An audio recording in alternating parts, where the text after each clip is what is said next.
the big homie on. Fucking up a verse like I'm rich homie Quan. Big 40 long. Hold up on your turf on alert, but I ain't tryna get Pokemons. Come and find me, I'm beyond G. Niggas fraudin', that's a Ponzi. I have you niggas tryna meditate with Gandhi. You a gorilla till I send you to Harambe. Came home sprinter on the highway. Hit the driveway, jump right in the I-8. Fly V's, how I'm racing, you think I'm late. Try me and you won't make it out the tri-state. Trust son, you don't wanna violate.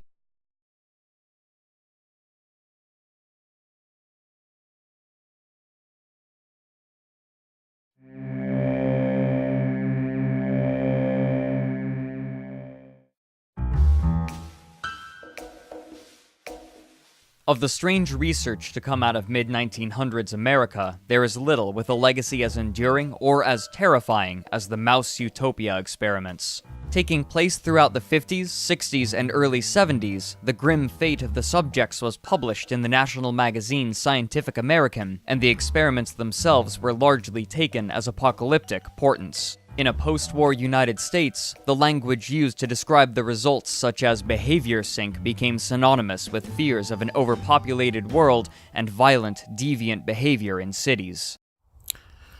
John B. Calhoun, an American ethologist and behavioral researcher, noted for his studies of population density and its effects on behavior.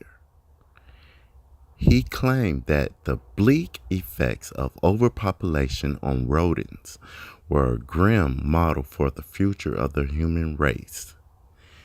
During his studies, Calhoun coined the term behavioral sync to describe aberrant behaviors in overcrowded population density situations and beautiful ones, to describe passive individuals who withdrew from all social interaction. His work gained world recognition.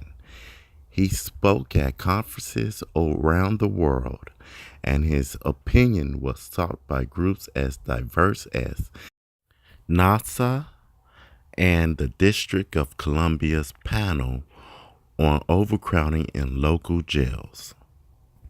The last 1,000 animals born never learned to develop the social behaviors. They never learned to be aggressive, which is necessary in defense of home sites. They never learned to court.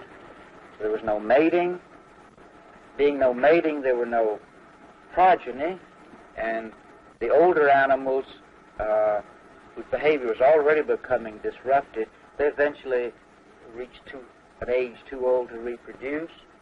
And so it was all left up to these last 1,000 or so, whom we call the beautiful ones, because not engaging in any stressful activity and only paying attention to themselves, they groomed themselves well, so they looked very fine specimens.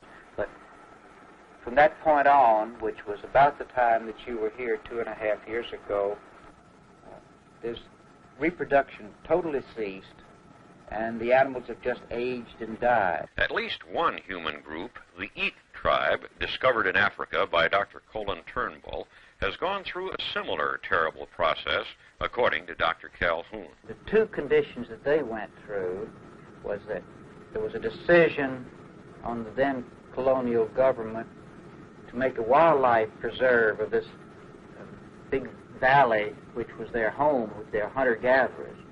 They were moved up onto the mountainside and gathered together in much higher density instead of being spread out in small groups. They were all placed in one place, and also required to engage in an entirely different way of life, in which their social roles, everything they learned how to do had no meaning. Under those conditions, the social behavior broke down entirely. They began living. They still lived together, but their activities were just directed towards themselves. Everything you would think that's human disappeared.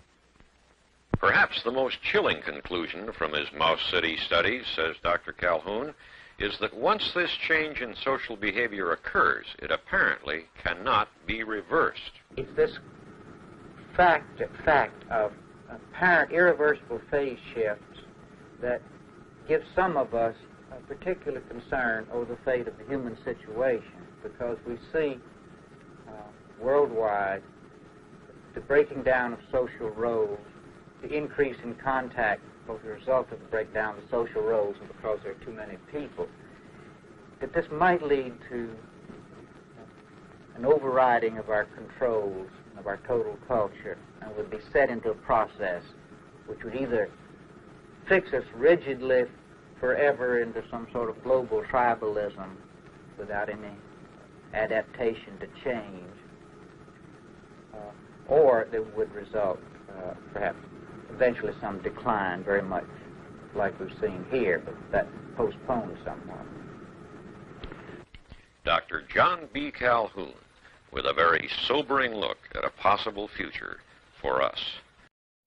Observations made of the rats, which were supplied with unlimited food but limited space in high-rises no less, show that dominant males became aggressive, some moving in groups, attacking females and the young. Mating behaviors were disrupted. Some became exclusively homosexual. Others became pansexual and hypersexual, attempting to mount any rat they encountered. Mothers neglected their infants, first failing to construct proper nests and then carelessly abandoning and even attacking their pups. In certain sections of the pens, infant mortality rose as high as 96%. The dead cannibalized by adults.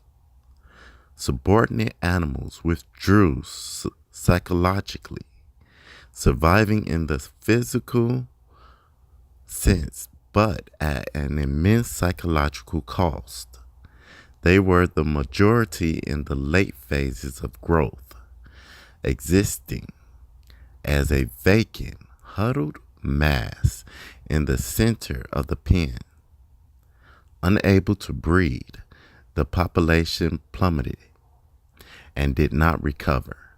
The crowded rodents had lost the ability to coexist harmlessly even after the population numbers once fell to low levels. At a certain density, they had ceased to act like rats and mice, and the change was permanent.